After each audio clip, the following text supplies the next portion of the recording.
खातमुन नबिय्यीन सल्लल्लाहु अलैहि वसल्लम के खालिक और मालिक के बाबरकत नाम या अल्लाह के साथ जो रहमान भी है और रहीम भी। अस्सलाम वालेकुम नाज़रीन, मुझे मियां इमरान अरशद कहते हैं और आप देख रहे हैं प्रोग्राम पाकिस्तान पूछता है। इस वक्त वतन अजीज में जो रविश सबसे ज्यादा शिद्दत के साथ चल रही है वो किसी भी तरह किसी भी कीमत पर अपने इस मुकद्दस वतन को छोड़कर एक मुस्तकबिल की खातिर किसी परदेश में जा बसने की रविश है। और उस रविश के लिए एक के बाद एक शख्स कीमत चुका रहा है और वो कीमत चुकाने वाले लोग कभी आपके सामने लेकर आ रहे हैं तो कभी ये पैथेटिक निजाम, जिस निजाम में माओ के लालों को लूटा जाता है, जिस निजाम में माओ के वो लाल जिनके हवाले से माएं खराज तक आने से डरती हैं, उनकी जानें ले ली जाती हैं। एक डिलीवरी बॉय जो एक इंतहाई हम्बल जॉब करता है लेकिन रिस्पेक्टेबल जॉब है, मसाइल और वसाइल का तवाजुन बरकरार ना रह पाने की वजह से वो वतन अजीज इस्लामी जमहूरिया पाकिस्तान छोड़कर बाहर जाना पड़ता है और नतीजतन उसके फैमिली को उसकी लाश मिलती है। वो डंकी लगाकर नहीं गया, वो इनफैक्ट अभी कहीं गया ही नहीं है। बदकिस्मती ये है कि जिस एजेंट के वो पल्ले पड़ा है उस एजेंट ने तकरीबन 16-16.5 लाख रुपए का उसको चूना लगाया है और वो चूना लगाने के बाद जब डिमांड की गई कि पैसा निकाल भाई नहीं तो तेरे खिलाफ कार्रवाई करूंगा, तो उसको लाहौर से अगवा करके लाहौर से दूर ले जाया जाता है और ले जाकर मार दिया जाता है। इस वक्त उसकी फैमिली से मिलेंगे, पुलिस से समझेंगे मकसद क्या है कि उस मरहूम को इंसाफ मिल सके, क्योंकि उसका जुर्म यह था कि उसने एक रोशन मुस्तकबिल का ख्वाब देखा था। उसका जुर्म यह था कि वो एक आम सादा लौ शहरी था और वो एक नौसरबाज माफिया के हत्थे चढ़ गया और हत्थे ऐसा चढ़ा कि पहले अपना माल गवाया, फिर अपनी जान गवाई और 4 बच्चों का ये बाप अपने बच्चों को रोता धोता उनके बचपने में छोड़कर इस जहाने फानी से रुखसत हो गया और कूच कर गया है। उसके बच्चे, उनके बच्चों के सवालात, उनकी आंखों में मौजूद सवालात आज पूरी कौम से, खास तौर पे इस निजाम से, इस पैथेटिक निजाम से जो ये समझता है कि हम खिदमत का कोई बहुत बड़ा अजीम मार्का जो है वो सर कर रहे हैं, जिनमें सियासतदान भी शामिल है, सरकारी नौकर भी शामिल है, माफी चाहता हूं बदबख्त सरकारी नौकर और सियासतदान शामिल है।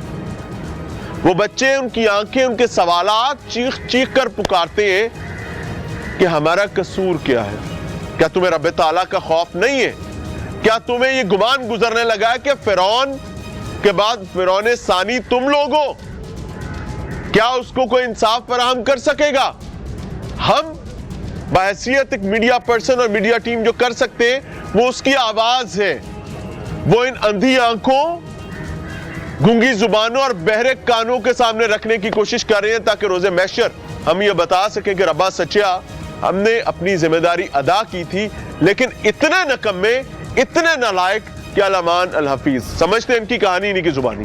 नाज़रीन, मेरे साथ गुलाम रसूल साहब मौजूद हैं जो कि मकतूल डिलीवरी बॉय के भाई हैं। अस्सलाम वालेकुम जी। वालेकुम सलाम भाई। सबसे पहले तो अल्लाह का हुक्म, अल्लाह ताला मरहूम को मगफरत का मामला फरमाए, उनके जवार रहमत में जगह दे उनको, और आप लोगों को सब्र अता फरमाए। कितने अरसे से भाई जो है वो डिलीवरी बॉय का काम कर रहे थे? ये भाई बाइकिया चला रहा था यहाँ पे लाहौर में। ओके। तो मतलब ये कोई 3 साल 2.5 साल से ये काम कर रहा था। ठीक है। और साहिवाल से फैमिली है? जी, साहिवाल से। परदेश काट रहा था और बाइकिया चलाकर मोटरसाइकिल पर अपना गुजर बसर करता था। क्या हुआ, कैसे मारा गया और ये लोग कौन थे? सर फर्स्ट तो हमें ये नहीं था पता कि मतलब वो गुलाम हुसैन को क्या हुआ है, गुलाम हुसैन किधर चला गया है, हमें कुछ इल्म नहीं था। 22 तारीख को उसके ना मोबाइल ऑफ हो जाते हैं। ठीक है। सुबह वो यहाँ से 21 तारीख को निकलता है मून मार्केट से, काम की गरज से, काम के लिए निकलता है। तो 22 तारीख को ना उसके मोबाइल ऑफ हो जाते हैं, किसी के कांटेक्ट में नहीं, किसी के राब्ते में नहीं। मैं उसको कॉल करता हूँ रात को तकरीबन कोई 10 बजे। आप बड़े भाई हैं? मैं बड़ा भाई हूँ, गुलाम रसूल मेरा नाम है। ठीक है। तो नंबर ऑफ जा रहा है। मैं दूसरा नंबर ट्राई करता हूँ, वो भी ऑफ जा रहा है। अब उसके पास एक नंबर और था, अच्छा, वो भी मैं ट्राई करता हूँ, वो भी ऑफ जा रहा है। नेट पे ट्राई करता हूँ, नेट भी ऑफ जा रहा है। मैसेंजर ट्राई किया फेसबुक पे, वो बिल्कुल बंद जा रहा है, कहीं राब्ता नहीं, कहीं राब्ता नहीं हुआ। फैमिली परेशान है। अब मैंने कहा भी अब रात हो गई है, तो मैंने दोस्तों को, एक दो रिश्तेदारों को भी कॉल की, तो उन्होंने कहा जी हमारे पास नहीं। मैंने कहा पता करके लाहौर में, ठीक है, पता करके बताएं कि आपके पास आया हो या किसी और के पास हो। तो नहीं, वो रात 12 बजे तक हमें पता नहीं चला। अब तलाश शुरू हुआ। सुबह जब उठे हैं ना, तो फिर हमने एक तलाश शुरू कर दी। अच्छा, प्रॉपर तीसरे दिन हमने तलाश शुरू कर दी।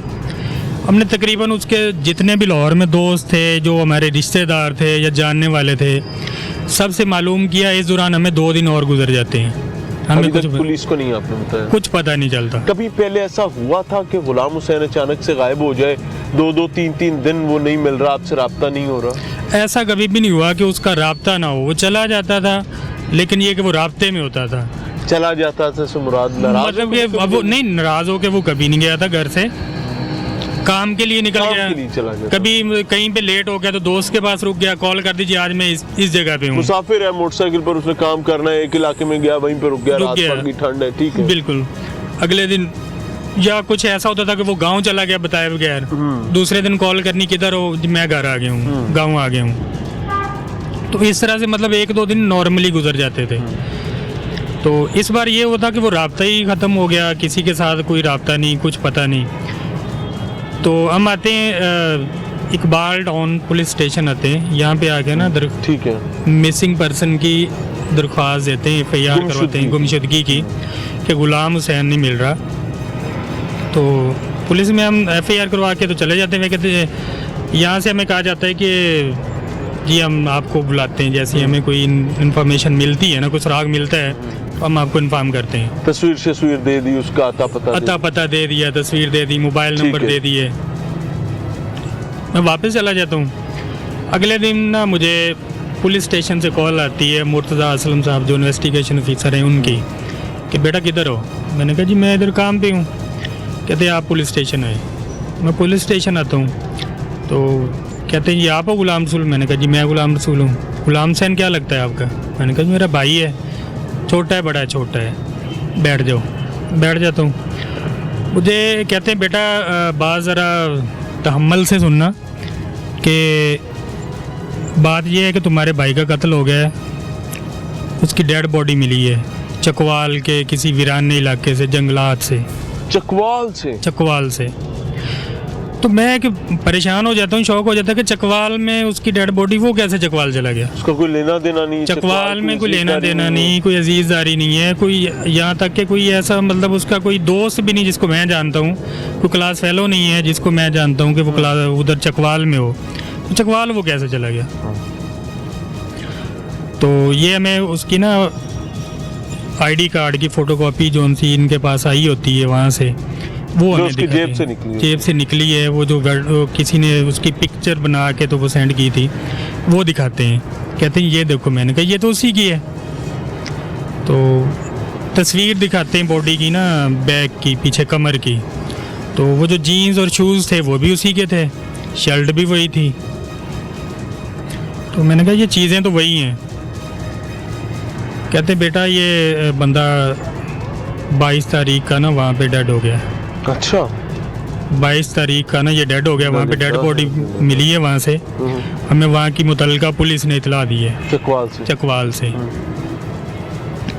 अब इनको कैसे पता चलता है ये मुझे कन्फर्म नहीं है, मुझे ये बताते हैं। यार पुलिस का एक इंटरनल सिस्टम होता है जी, जिसमें गुमशुदगी और कोई लाश मिले वो सारा कुछ डालते रहते हैं।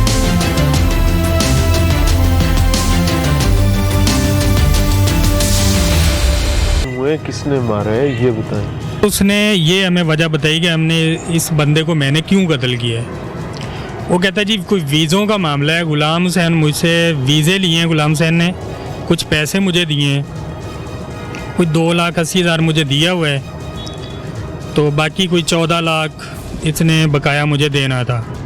16 लाख में डील हुई, 16,80,000 में कोई डील हुई थी इनकी। अच्छा। तो ये पुलिस के मुताबिक कितने वीज़ों की डील हुई थी? वो कोई जो मुल्ज़िम है वो कभी 4 कहता है, कभी 5 कहता है, कभी 1 कहता है। गुलाम हुसैन और उसके दोस्तों के वीज़े थे? उसके दोस्तों के वीज़े। ठीक है। गुलाम हुसैन पेमेंट भी कर चुका है? गुलाम हुसैन पेमेंट जो कर चुका है वो 2,80,000 है। बाकी उसने, ये मुल्ज़िम कहता है जी मैं उससे पेमेंट का मुतालबा करता हूँ, वो मुझे कहता है कि मुझे वेरिफिकेशन दो, वेरिफिकेशन दो, ये वीज़े ओरिजिनल है। कहता है जी मेरे पास, ये मुल्ज़िम का कहना है कि मेरे पास कोई उसकी तस्दीक वेरिफिकेशन नहीं है क्योंकि मेरे वीज़े तो ओरिजिनल हैं ही नहीं। अब मेरा प्लान बन जाता है कि मैं इस बंदे को किसी तरह ना खामोश करवाऊँ।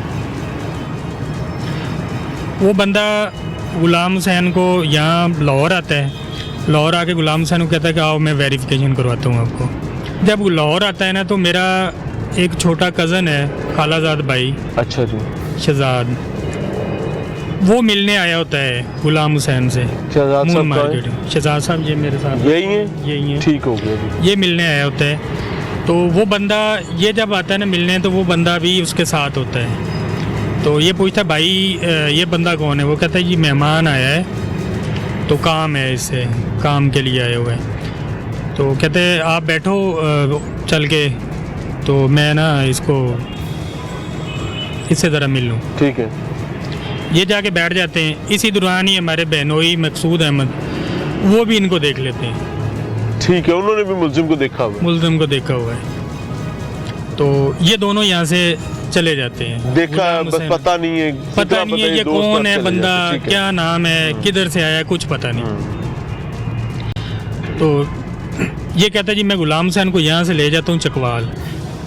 चकवाल उसको ये कहता हूँ कि ये जो वीज़े जिस बंदे से लिए ना, आओ मैं आपको वेरिफिकेशन करवाता हूँ, आप बाकी की पेमेंट करो।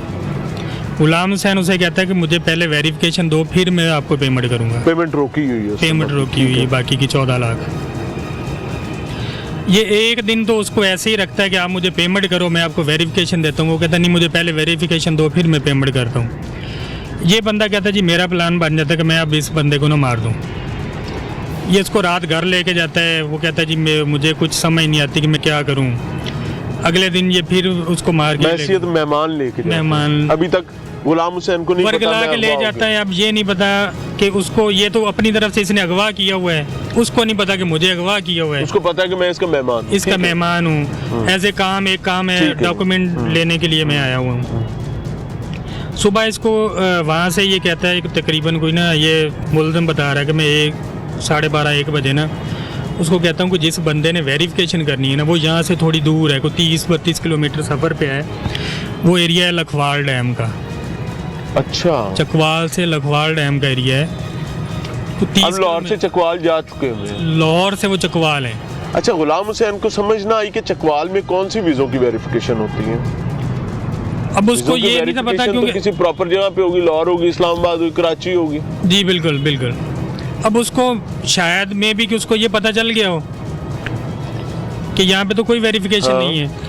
लेकिन ये बंदा उसे कहता है कि मैं जो असल बंदा है ना जिससे मैंने वीज़े लिए हैं, मैं उससे मुलाकात करवाता हूँ आपकी, तो आओ हम चलते हैं। वहाँ पे ये वो मुल्ज़िम कहता है कि हम उसको ना, मैं रिक्शे पे बिठाता हूँ और वो लखवाल डैम वाली साइड पे ले जाता हूँ। लखवाल डैम से पहले कोई गाँव आता है, उस गांव में जाके रुकता हूँ, तो उसे दूर से कोई घर दिखा देता हूँ ऐसे कि ये घर है उस बंदे का। लेकिन वो बंदा घर पे नहीं, वो आगे बाहर है, किसी डेरे पे बैठा हुआ है। तो हमें ना यहाँ से पैदल जाना पड़ेगा। अगर हम बाई रोड आते हैं ना तो वो बहुत दूर पड़ेगा। कहता मैं उसे लेकर ना वो जंगल के बीच में से पैदल चलना शुरू कर देते हैं। और उसको कोई समझ नहीं, उसको कुछ पता नहीं, वो सिर्फ यही समझ रहा है कि उस बंदे को मिलना है।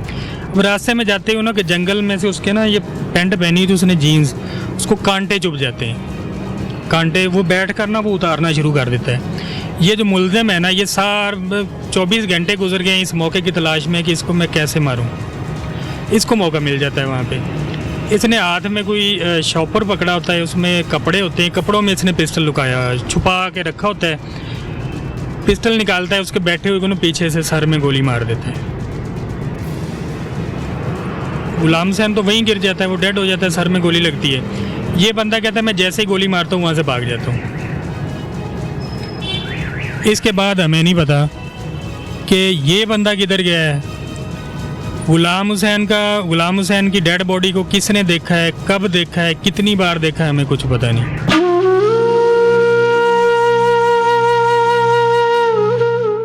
से हटी सूरत हाल के पेश नजर जब टीम पाकिस्तान पूछता है ने अपने नुमाइंदों को मुतासिरा फैमिली की दिलजोई के लिए साहिवाल भेजा तो वहां पूरे खानदान को आहों और सिसकियों में पाया। खानदान के मुख्तरात के तासुरात आपके हजूर पेश किए जा रहे हैं ताकि जिम्मेदारान को अपनी जिम्मेदारी की अदायगी का एहसास हो सके। हमारी आईजी पंजाब से ये गुजारिश है, अपील है कि हमें इंसाफ दिलाया जाए और मरियम नवाज साहिबा से ये अपील है उसको फांसी पर जल्द से जल्द लटकाया जाए। जैसे हमें परेशान किया ना, हमारी मदद की जाए। हम बहुत गरीब लोग हैं, ये छोटे छोटे बच्चे हैं उसके, ये आस लगाए बैठे कि ईद भी हमारा अबू आएगा, वो लाहौर में काम करने गया, वो हमारा ताया अबू हमारे अबू को लेकर आएगा। इंसाफ चाहिए, मेरे हस्बैंड को नाहक कत्ल कर दिया गया।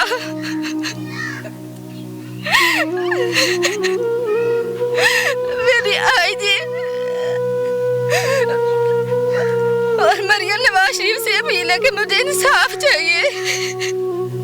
मेरे छोटे छोटे बच्चे दिन रात मुझसे पूछते हैं मेरे पापा कब आएंगे, हमारे पापा कब आएंगे।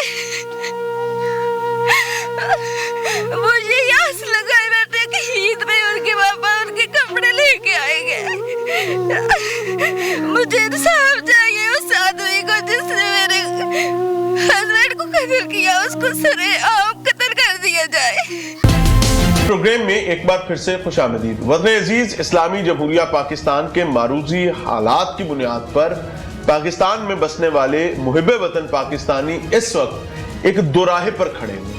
हमने प्रोग्राम के पिछले हिस्से में भी उसी दोराहे के नतीजे में पैदा होने वाली सूरत हाल का तज़किरा किया, जिसमें एक शख्स जो यहां वतन अजीज में लाहौर जैसे शहर पर मोटरसाइकिल चलाकर अपना रोजगार कमाता था, अपने 4 बच्चों को, अपनी अहलिया को पालता था और रोशन मुस्तकबिल के ख्वाब भी देखता था।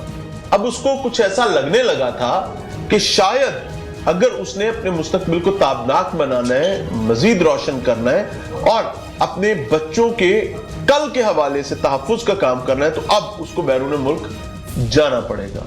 दैट वाज द पॉइंट जब वो एक माफिया के हत्थे चढ़ता है और फिर उसके बाद उसके घर उसकी चारपाई जाती है और इस कंडीशन में जाती है तो उसकी शनाख्त भी नहीं की। साथ मौजूद है मुर्तजा असलम साहब, इंचार्ज इन्वेस्टिगेशन है, इलामा इकबाल टाउन लाहौर। अस्सलाम वालेकुम। वालेकुम अस्सलाम। मिजाज अच्छे हैं आपकी से? जी अल्लाह पाक। सर, जब क्योस की सूरत हाल होती है, मसाइल बढ़ जाते हैं तो ऑब्वियसली उसका इम्पैक्ट पुलिसिंग पर बहुत शदीद आता है। जराइम भी उसी तरीके से होशरुबा अंदाज में इजाफे की तरफ बढ़ते हैं और मुख्तलिफ नई नई नौइयत के जराइम आते हैं। अब ये एक शख्स बाहर जाने का ख्वाब देखता है और मारा जाता है। क्या जुर्म किया था इसने? बिस्मिल्लाहिर्रहमानिर्रहीम। जो ये मकतूल गुलाम हुसैन था, इसने तो कोई जुर्म नहीं था किया। ठीक है। बेहतर मुस्तकबिल के लिए कोशिश और तगदो करना कभी भी जुर्म नहीं रहा। हाँ, ये ज़रूर है कि इस कोशिश और तगदो का जो नतीजा है वो उसके लिए बेचारे के लिए अच्छा नहीं निकला। इसने तो अपने बच्चों के बेहतर मुस्तकबिल के लिए अपने लिए एक कोशिश की कि मैं किसी तरीके से बाइक चला जाऊं और वहाँ जाके बेहतर रोज़गार कमा। कहाँ जाना चाहता था? बेसिकली ये इसके पास इसने अमान का वीज़ा हासिल किया था और उसकी कुछ पार्शल पेमेंट्स इसने कातिल ज़िशान जो है उसको अदा कर दी थी और कुछ जो बकिया रकम थी उसका डिस्प्यूट था वेरिफिकेशन के हवाले से। इसको कोई उस पर डाउट से कहता था कि ये वीज़े की वेरिफिकेशन करवाएं तो फिर मैं आपको बकिया रकम दूंगा। तो ये ज़िशान की एम्प्लॉय प्रमोटर था, क्या था? इसके पास कोई लाइसेंसेस थे एम्प्लॉयज़ को बैरून मुल्क भिजवाने के, या ये इलीगल धंधा था कोई? नहीं, इसके पास किसी किस्म का कोई लाइसेंस नहीं था, ना इसके पास कोई एजेंसी थी। ये बिल्कुल एक फ्रीलांसर और एक फ्रॉडिया टाइप आदमी था जो सादा जो लोग हैं उनको घेर घार के इसी तरह से मछली फंसा कर आगे पहुंचा। जी, आगे उससे पैसे लिए और उसको एक समझ लें कि कोई एडिटेड टाइप जो है वो वीज़ा टाइप उसके हवाले किया। Edited visa? जी, जाली डॉक्यूमेंट्स। जाली डॉक्यूमेंट्स जिनकी वेरिफिकेशन करवाने पे पीछे से कोई रिकॉर्ड नहीं मिलता था और इस तरह के हवाले करके तो ये लोगों को सादा लोगों को लूट लेता था। पहले भी इसका कोई ऐसा ट्रैक रिकॉर्ड है? जी, इसका कोई इस तरह की कोई पढ़ी लिखी FIR तो नहीं थी, लेकिन दौरान इंटेरोगेशन इसने बताया कि मैंने काफ़ी ज़्यादा लोगों को इसी तरह से वीज़े दिए हो गए और वो इसी तरीके से रोते मरते रहे। और बिल्कुल इसी तरह से ये जिसको वीज़ा देता है उसको बस वो इसका एक स्क्रीनशॉट भेजता है या किसी को ये उसकी व्हाट्सएप कर देता है या उसकी फ़ोटोकॉपी देता है और कहता है कि ये वीज़ा आपको मिल गया है और अब आप इस पे फ्लाई कर सकते हैं और मेरी जो पेमेंट है वो मुझे दे दें। कोई लेंदा मरे को देंदा मरे। जी बिल्कुल। और फिर इसी तरह से लोग इसके पीछे होते हैं कि लो जी हमारा बंदा नहीं पहुंच सका या कोई मामला ख़राब हो गया या मामला इस तरह से हो गए हैं, फिर इसके पीछे भागते फिरते। ज़ीशान ने अगर इतने सारे फ्रॉड किए हुए थे तो माजी में भी इसने किसी को कत्ल किया या ये गुलाम हुसैन ही पहला शख्स था जिसकी जान ली है? नहीं, इससे पहले इसने कोई कत्ल वगैरह तो नहीं किया। ये गुलाम हुसैन ही है जिसको इसने कत्ल किया है। गुलाम हुसैन से फिर ऐसा क्या गुनाह सरजद हो गया था कि उसका मामला कत्ल तक आ गया? क्योंकि माजी में जिनके साथ फ्रॉड हुए वो तो कत्ल नहीं हुए, यही इंडिविजुअल क्यों मारा गया? देखिए हर बात की, हर मामलात की जो मामलात, हर केस अलग नौयत मुख्तलिफ होती है। इसमें इसके मौक़िफ़ ये था कि मैंने एक तो इससे जो वीज़ा दिया था उसके बकाया, प्लस इसने मुझे अपने दोस्तों और कुछ जानने वालों के नाम पे भी इसने मुझे कहा था वीज़े लेके दें।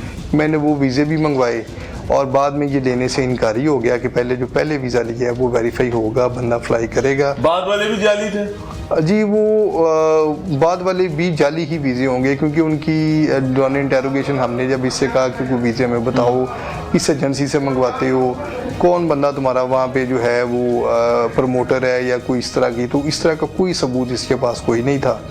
तो वो कहता है कि जी मेरे वो वीज़े भी मुझे कैंसिल करवाने पड़े, उनकी कैंसिलेशन की मुझे फ़ीस पड़ी, तो इस बात का मुझे इस पर दुख और रंज था जिसका मैंने इससे बदला लिया। तो ये कैसे अनअर्थ हुआ कि इस कंप्लेंट आपके पास आई? आपने उस पर क्या काम किया? ये 21 अक्टूबर को इसको लाहौर से लेके जाता है ज़ीशान, मकतूल गुलाम हुसैन को, और जब वो लेके जाता है तो ये इसका बहनोई जो है और इसका एक कज़न ये इधर मून मार्केट में रहते थे और ये भी चूंकि इधर लाहौर में बाइक वगैरह चलाता था तो रात अक्सर उनके पास आके बतौर दोस्त उसको देख रखा? नहीं, इन्होंने इसको बतौर दोस्त भी नहीं था। ये कहते हैं कि जी जब ये इसके साथ जा रहा था तो चूंकि वो बाइकिया चलाता था तो हमें आम तौर पे हमारे जहन में यही कॉन्सेप्ट था कि ये हो सकता है इसका कोई कस्टमर हो, इसकी सवाल कुछ जानने वाला है, तो हमने इस पर इतना ध्यान नहीं दिया। तो वो इसके साथ चला गया है और फिर 22 को वो उस दिन रात को वापस नहीं आया और ये उसकी रूटीन थी कि कभी वो इधर रह जाता था और कभी उसके पास एक और जगह पे रहने की रहाइश थी, वहाँ चला जाता था। लेकिन 22 तारीख को फिर वो 22/10 को कहता है कि जी उसका मोबाइल ऑफ हो गया और फिर उसकी इन्होंने तलाश शुरू की और फिर तलाश करते करते 3-4 दिन तक जब उसका ना फ़ोन पर रब्ता हो सका और ना ही वो किसी दीगर अजीज़ों कारब के पास पहुँचा और ना ही वापस साहिवाल अपने घर पहुँचा। तो फिर 27 तारीख को उसका भाई जो है गुलाम रसूल है वो उसने आके इधर थाना इकबाल टाउन में उसके अगवा की एप्लीकेशन दी और इसमें उसने बताया कि कोई नामालूम फर्द जो है वो मेरे भाई को अगवा करके ले गया, तो उस पर फिर FIR का इंदराज हुआ। अभी तक पुलिस को कौन ले गया? फ़ोन ऑफ जा रहे हैं, FIR दर्ज हो चुकी हुई है और कोई ऐसी टिप भी नहीं है जिसको फॉलो किया जा सके। आप लोगों ने इस केस को कैसे अनर्थ किया? जी बिल्कुल इसी तरह से जब ये FIR का इंदराज हुआ तो उसमें तब तक कोई क्लू नहीं था हमारे पास, क्योंकि ये 6 दिन पुराना जो वक़ूआ था उसमें हमने जब उससे पूछा तो उसने कहा जी हमारी किसी से दुश्मनी भी कोई नहीं है और मेरे भाई के कोई ऐसे मामला, और इनफैक्ट फैमिली को तो ये भी नहीं पता बाहर जाने के चक्कर में। जी बिल्कुल, फैमिली इसके बारे में मुकम्मल तौर पे लाइलम थी और उनके नॉलेज में इस तरह की कोई बात नहीं थी कि जिससे वो हमें ऐसा क्लू दे सकें जिससे तफ्तीश में मदद मिले। तो इसमें फिर हमने सबसे पहले इब्तदाई तौर पे जो है वो उसमें लोकल जो है CCTV फुटेजेस वगैरह चेक की, CFCT से हमने मदद ली और फिर हमने CDRs निकलवाई मकतूल की और फिर इसमें हमने जो है वो लोकेशंस वगैरह चेक की। तो एक दिन जो है 27 तारीख को हमने इस पर वर्कआउट किया और फिर वेरी नेक्स्ट डे 28 तारीख को हमें सदर चकवाल से कॉल मौसूल हुई जिसमें सदर चकवाल वालों ने बताया कि उन्हें एक अननोन यहाँ पे एक बॉडी मिली है जो को 5-6 दिन पुरानी है और जिसकी जेब में ये मकतूल गुलाम हुसैन का जो है ये ID कार्ड की कॉपी मौजूद है और इसमें एक गुलाम रसूल की भी ID कार्ड की कॉपी मौजूद है और फिर उसका मोबाइल नंबर था उसके भाई का। उसको उन्होंने कॉल की तो उन्होंने बताया कि जी हमने अपने भाई के अगवा का मुकदमा जो है वो इकबाल टाउन थाने में दर्ज करवाया हुआ है। चकवाल पुलिस ने गुलाम रसूल को रब्ता किया जो कि बड़ा भाई है जिसके शनाख्ती कार्ड की कॉपी और नंबर जी ये पर्स में मौजूद था। ठीक है। और फिर उसने बताया कि जी इस तरह से हमने तो उसके अगवा का मुकदमा दर्ज करवाया। फिर वो चकवाल पुलिस वालों ने हमें कॉल की। अभी फैमिली को नहीं बताया कि या कोई ऐसा मामला? हाँ, उसने फिर हमें कॉल की, फिर हमने उनसे मालूमात ली तो उन्होंने बताया कि इस तरह से ये बलोकसर गांव की हदूद के साथ जो उससे आगे लखवाल डैम है, वहाँ पे ये कुछ थोड़ा सा वीरान सा इलाका है, जंगल टाइप, तो यहाँ पे एक डेड बॉडी मिली है, 5-6 दिन पुरानी है, और इस तरह से ये आईडी कार्ड की कॉपीज़ भी इसके पास से मिली हैं। तो वो उन्होंने फिर उसको जो है वो उधर डेड हाउस जो है वो शिफ्ट किया, और फिर हम इधर से गए और उसको जाके डेड बॉडी को लेके आए। फिर बाद पोस्टमार्टम जो है वो डेड बॉडी वो रसा के हवाले की गई, और फिर वहाँ से तफ्तीश एक नए सिरे से आगाज़ हुआ। यानी तदफीन तक भी अभी कोई ऐसी चीज़ सामने नहीं कि वजह कत्ल क्या है, वजह नात भी नहीं है, फिर आपने आगे काम किया? जी, उससे आगे फिर तदफीन तक तो हमें पता ही नहीं था कि इसको कौन लेके गया है और इसको कत्ल क्यों किया। और ये लाहौर से चकवाल गया कैसे? चकवाल गया कैसे, किस तरह से, और इसको किसने कत्ल किया है, क्यों किया है, वजह नात क्या है, इस तरह का हमारे पास कोई ऐसी इन्फॉर्मेशन नहीं थी। तो बस हमारे जहन में वो जो एक मेन क्लू था वो ये था कि जो बंदा इसको साथ लेके गया है उस दिन, जो इसकी फैमिली ने इसको देखा था जाते हुए, वो इसमें हमें बता सकता है कि ये उसको साथ लेके उस गया। बंदे तक तो फैमिली भी उसको उस तरह नहीं जानती, आप भी नहीं जानते, चकवाल पुलिस भी नहीं जानती, उस बंदे को ट्रेस कैसे किया? जी, उस फिर हमने, हाँ जी, हमने फिर वो जो है इसकी जब लोकेशंस वगैरह चकवाल की आई तो फिर हमने मुख्तलिफ लोगों को जो है वो मशकूक अफराद या जिनके इनके साथ राब्ते थे उन लोगों को हमने इसमें जो है वो इंटरोगेट किया, और फिर मुख्तलिफ मशकूक लोगों को हमने शामिल तफ्तीश किया इसमें। तो इसी दौरान फिर एक मिलते जुलते हुलिये के बंदे को हमने जो है वो गिरफ़्तार किया लाहौर से, और फिर उसको हमने गिरफ़्तार करने के बाद जो है वो जुडिशल लॉकअप में भिजवाया, और फिर हमने इसके वरसा को बतलाया कि जी आपने जो हुलिया बताया था उससे मिलते जुलते मशकूक हुलिये का बंदा हमने जुडिशल लॉकअप में भिजवाया है, तो आप उसकी शनाख्त पेड करें जाके। फिर इन्होंने बाकायदा शनाख्त पेड हुई, और उस शनाख्त पेड में उन्होंने उसके वरसा ने दुरुस्त तौर पर उसको आइडेंटिफाई किया, और फिर आफ्टर आइडेंटिफिकेशन पीरियड उसको हम रिमांड पे लेके आए, और फिर ये सारा अनर्थ हुआ मैटर कि इसमें क्या हुआ है, इसमें इसने क्यों मारा है, क्या मामलात हुए, कहाँ से उसको लेके गया। मुलजिम इस वक्त इकबाल जुर्म कर चुका है जी, मुलजिम ज़ीशान। जी बिल्कुल। ज़ाहिर उसने आपको टफ टाइम भी दिया होगा और उसमें आप लोगों को मेहनत भी करनी पड़ी होगी। ज़ीशान क्या सिर्फ उन 5 वीज़ों का सरेंडर करना ही बुनियादी वजह बताता है या कोई और भी रीज़न है? क्योंकि मकतूल जो है लाहौर से ऑल द वे चकवाल जाता है, फिर चकवाल से वो जंगल के रास्ते उसके साथ जा रहा है, और ज़ीशान ने उसका कोई एतमाद तो जीता होगा ना? जी, जिस उसके साथ जा रहे, लेकर कहाँ जा रहा है? जी बिल्कुल, इस तरह से जब वो इसको यहाँ से लेके गया लाहौर से, तो रात उसने मकतूल को अपने घर में ठहराया है मेहमान के तौर पे। वो कहता है कि हमने रात का खाना खाया है। कोई पिकनिक करने गए थे वहाँ पर? जी नहीं, पिकनिक नहीं करने गए। वो चूँकि जो मकतूल है वो तो बिल्कुल लाइलम था चकवाल के रास्तों से। This is the point. वो कहता है कि जी मैंने इसको ये कहा कि वो जो मेन बंदा है, चूँकि ये मुझे पैसे नहीं था दे रहा, और हमारा उधर फिर आपस में लड़ाई झगड़ा हुआ पैसों के मामलात पे। अच्छा। तो मैंने इरादा कर लिया कि मैंने इसको अब जान से मार देना है। तो कहते हैं मैंने इसको सुबह ये चक्कर दिया कि मैं तुम्हें उस बंदे से मिलवाता हूँ जो मेन एजेंट है और जिसके पास वीज़े हैं। तो उसको बिठा के कहता है फिर मेरे पे लेके गया वहाँ पे बलोकसर गांव तक। वहाँ पे हम रिक्शे पे गए हैं, फिर वहाँ से आगे पैदल गांव क्रॉस करके आगे फिर जंगल के एरिया है। उसको ये बताया कि मैं तुम्हें वहाँ लेकर जा रहा हूं। जी, ये वहाँ पे उसको उस बंदे से अकल पर जब पर्दा पड़े अल्लाह बना अता फरमाए, उसको ये मिलवाने के लिए लेके जा रहा था। और वो कहता है जैसे ही हम वो तकरीबन वो दरमियान में पहुँचे उस सुनसान जगह के जंगल टाइप एरिया में, तो वहाँ पे कहता है ये झुक के बैठ गया और इसने अपना वो जो ना कपड़े वगैरह साफ़ करने के लिए बैठा, पैंट को झाड़ने के लिए जंगल से गुजर रहे हैं। हाँ, तो कहता है जी मैंने उसी दौरान जो मेरे पास एक शापर था उसके अंदर मैंने पिस्टल रखा हुआ था, तो वहाँ पे कहता है जी मैंने इसको बैठे हुए पीछे से इसके सर में गोली मारी है और फिर वहीं पे इसकी डेड बॉडी छोड़ के ये वापस आ गया। इन्ना लिल्लाहि व इन्ना इलैहि राजिऊन। अल्लाह ताला आपसे इज्जत का मामला करे। नाज़रीन, 4 बच्चों का बाप है, मेहनत कश आदमी है और कोई बिलियनर नहीं है, ना ही कोई मिलियनर है। अपने सुबह शाम मेहनत करके अगले दिन का रिज़्क़ कमाता होता था। खुदा के लिए मेरी दस्त बस्ता दरख्वास्त है कि इन चीज़ों को आपके हजूर पेश करने का एक मकसद होता है कि इससे हमने सबक सीखना है। ये सिर्फ कहानियाँ, सिर्फ वाक़यात नहीं है। अगर यहाँ पर एक पुलिस ऑफिसर अपना यूनिफॉर्म पहनकर पूरी जिम्मेदारी के साथ बैठा पूरा इंसिडेंट, पूरी हैपनिंग और उसके प्रॉस एंड कॉन्स बता रहा है, और हम लोग यहाँ बैठकर आपके लिए इसको रिकॉर्ड कर रहे हैं, तो बराए करम इस चीज़ को समझने की कोशिश करें कि हम ये चाहते हैं कि माएँ अपने जवान जनाजे ना उठाएं, बच्चे अपने जवान वालिदैन ना खोएं। हमें किसी ना किसी तरीके होश के साथ काम लेने की ज़रूरत है। I don't believe in victim blaming, लेकिन एट द सेम टाइम कुछ ना कुछ गलत हो रहा था, और वो सबसे बड़ा गलत यही हो रहा था कि जब आप एजेंट्स के हथे चढ़ेंगे और आप बाकायदा एम्बेसीज की बजाय एजेंट्स के जरिए, और उन एजेंट्स के जरिए जिनका अपना ट्रैक रिकॉर्ड नहीं है, ये वीजा है, ये कोई शकरकंदी की रेडी नहीं है, कल वहां लगी हुई थी, परसों वहां पर लगी हुई है। और उससे भी बड़ी चीज, it is failure of the state institutions, कि हमारे पास माफियाज आम लोगों की तरह सड़कों पर दंदनाते फिर रहे होते हैं, और इन क्राइसिस के नतीजे में ऑब्वियसली पुलिस का काम बढ़ता है। मैंने मुर्तजा असलम साहब से कुछ क्वेश्चंस में रेपिटेशन भी की है, और उसका मकसद ये नहीं था कि खुदा न खास्ता मैं उनकी परफॉर्मेंस पर शक कर रहा हूं। मैं बार बार ये चीज रजिस्टर करवाना चाहता हूं कि आखिर बकरे की मां कब तक खैर मनाएगी। आप जुर्म करते हुए जितनी मर्जी पेचीदगियां पैदा कर लें कि यार मेरे तक नहीं पहुंच सकेंगे, भाई कत्ल नहीं छुपते होते, कत्ल कतई नहीं छुपते होते। ये जाए पनाह है जी, सेबरत पकड़ने की जरूरत है।